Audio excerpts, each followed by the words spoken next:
We're going to be talking today about synthesizing and summarizing what we read with a little bit more detail. So is there anybody, actually, sorry, before we get to the goal, just want to kind of talk about how is your reading going? So you should be reading, you guys, about really 10 to 15 pages in the 20 minutes, right? Just depending on how long your book is and what level book you're reading, but it should be about 10 to 15 pages. So if you've been reading the same book the whole time, you should be in like pages like 30 to 40 or 50 even by now, if you're doing the reading we're asking you to do, right? Some of you guys have switched to a new book or you changed your mind, so you'd be a little bit further behind, right, in the book you're reading. So I do want to show you that you can check, and also we can check your activity on Epic, okay?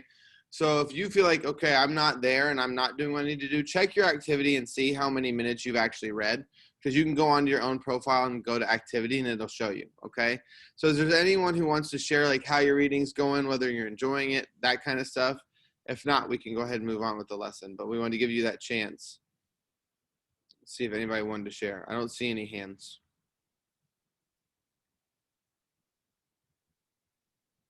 Okay, we can go ahead and we can move on.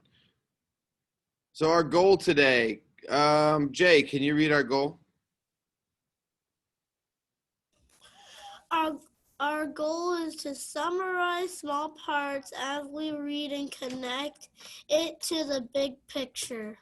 Yeah, and so the bottom says as readers, thank you, Jay. It says as readers, we'll work on going from retelling towards summary. So what we mean by that is going from, there's a difference between I'm going to retell you what happened and I'm going to summarize the important parts and relate it to the overall big picture of the story, right?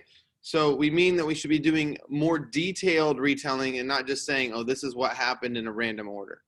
All right, so let me move on over to the next page here. So we want to do what we call a chronological retell, and that's retelling the timeline of the story, taking big steps and saying things in order, right? So that's what we call a chronological retell, where you just say, okay, for example, with the Tiger Rising, Rob moves to a new city, he finds a tiger, he goes to school, he gets sent home, and he decides to help us out at the hotel, right? That'd be taking what we call big steps. We're only focusing on a few big events and we're just kind of going in order. What we're going to try to work on today is what we call synthesis retelling. And that is when you retell a part of the text that you've read, but you also reach back earlier in the story to related parts. Okay, so we're not just saying what happened in order, but we're saying this is what happened in what I just read. And now I'm going to go back to earlier in the story and talk about how those things are connected, right? The first one is more of a third grade version. Right? The bottom one is what we want to be able to do as fourth graders, so we can go back into our text, back and find details earlier that are related to it. And we're going to work on that a little bit with the Tiger Rising. This is why we say that it's super important you guys get on and listen to me read in the afternoon live, or you are watching the videos of the reading, because if you guys aren't doing that, and trust me, we looked at the quizzes yesterday, we can tell who's been listening to the readings or who's been getting on live and who hasn't, right? There's several people who we can tell you, we know who's not done it.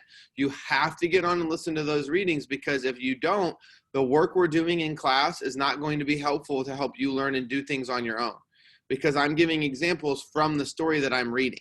So you have to get on and listen to me read. All right, so we're going to try synthesis retelling. So in chapter 6, I wrote down what happened in chapter 6. Rob went through the school day happily, excited that he was going to be free from school for a while. At lunchtime, he avoided the cafeteria, knowing that Norton and Billy Threemonger would be there. So what details do we have from earlier in the story that are connected to this event that happened in chapter 6? Specifically focusing on Norton and Billy Threemonger. Right? At lunchtime, why would Rob want to avoid the cafeteria? Anybody who's been listening to the story might know this. Could you be able to raise your hand and tell me? Why would he want to avoid the cafeteria at lunchtime?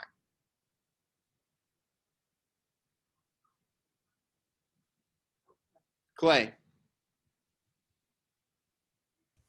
Never mind. Oh. Think back to earlier in the story. What happens to Rob with Billy and Norton? Why would he want to avoid the cafeteria during lunchtime? Alejandro.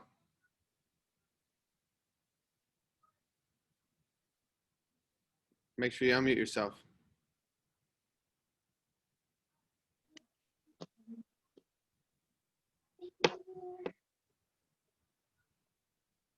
Why would he want to avoid the cafeteria and Norton and Billy? I lost my words. Okay, Cynthia, I saw your hand go up.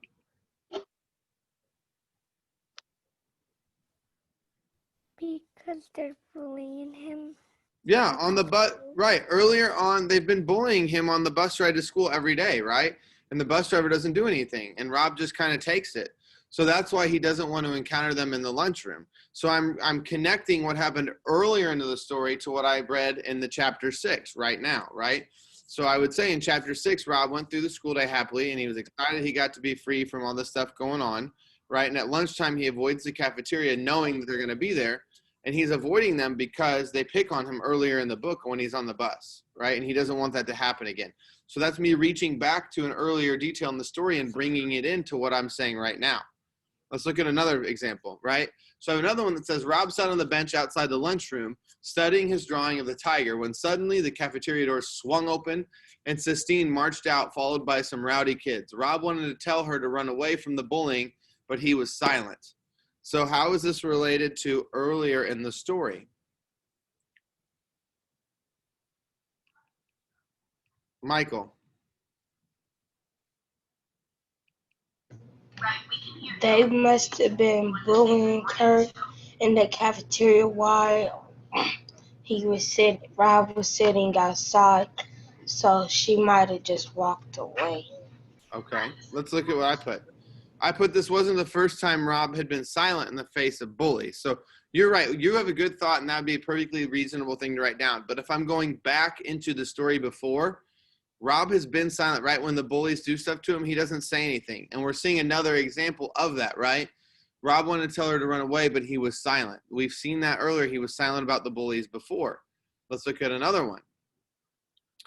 And then Rob watched Sistine turn back into the crowd and begin to fight the bullies.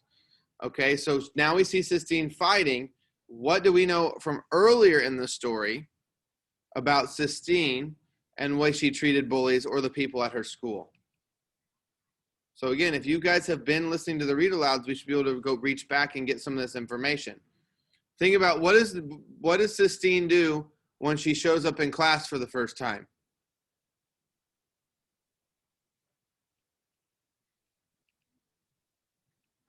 Silence. Michael, go ahead again. Thanks for showing that you're being a risk taker. She gets bullied. Now she's standing up for herself. Yeah, so like earlier in the book when she gets on the bus, she gets bullied and she kind of just says something to stand up for herself, and it doesn't really she doesn't let it bother her, but now she's kind of showing like, okay, this is bothering me and I'm going to fight back about it. So earlier she just stood up to it and was like, hey, like I have pretty clothes, it's not my fault. But now she's showing, okay, this is starting to get to me and I'm going to fight back. So that's a little bit different than earlier. So if you guys don't recall the earlier parts of the book, which is what we're having trouble doing right now, you're going to miss out. Okay, you have to bring the earlier parts back in the book to help you understand what the characters are thinking and doing later. So when you're telling the events later in the story, you've got to go back. And I'm hoping that when we go out and work on this today in small groups, that those of you who are reading your own book are at least able to do this in your own book. To read a section today and talk about what happens and go back and say how it's alike earlier in the book or how it's different from earlier in the book. Okay, so something we want to keep in mind is when you summarize, you're going to do the most recent chapter or what you're reading right now. You're not going to try to, most of us reading chapter books. I'm not going to go through and summarize the whole first 8 chapters of The Tiger Rising, right? That's not helpful. That's too much to try to summarize. I'm going to summarize just the small parts. And you're going to go back and find things from earlier in the story that are important to add in. I'm going to show you an example here in a second before I send you off to work today. Okay, so I have this little thing that says, can you help me? Because I came to a part that I thought meant more when it's layered with the backstory. When you reach back earlier and add depth to the chapter and what you're reading. And that part is this. Right, after Rob noticed the kids ganging up on Sistine, he stood up, surprised himself, and he shouted at the kids to stop, right? So why is that part sticking out and important now in the book compared to Rob earlier in the story? So this is where we really have to be able to reach back to earlier in the story and talk about Why is this important? Why is this significant in this part of the story compared to earlier in the story? What are we thinking? Those of you who have listened to the read alouds, go ahead, Clay. Because Rob actually stands up for somebody instead of himself. Okay, thank you. Ania, do you want to add anything to that? I see your hand raised. He's standing up for himself and for Sistine, both. Yeah, and how is that different than if we reach back at the beginning of the book? What does Rob act like? He acts like he just doesn't stand up for her in the back, but in this part, he's standing up for her more than he was. Excellent. Thank you. Earlier in the book, he is quiet through everything. He lets people pick on him. He lets people mess with him. He doesn't do anything for Sistine when the boys make fun of her on the bus. Then all of a sudden, we've moved forward in the book. He stands up, he yells out, and he shouts at these kids to stop. And it says he surprised even himself, right? So that is a significant moment in this book. Rob has not done this before, and now he's done it, right? So when you go out today, your job is going to be to read for about 20 minutes. Then I want you to pause, retell what you were reading, okay? Keep track of notes. Take notes if you need to while you're going. And then you're going to post your response on Canvas. So I'm going to show you.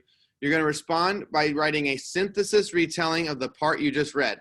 So if Clay is on his book and he reads pages 20 to 27 today, Clay's going to stop and Clay's going to retell what happened on pages 20 and 27.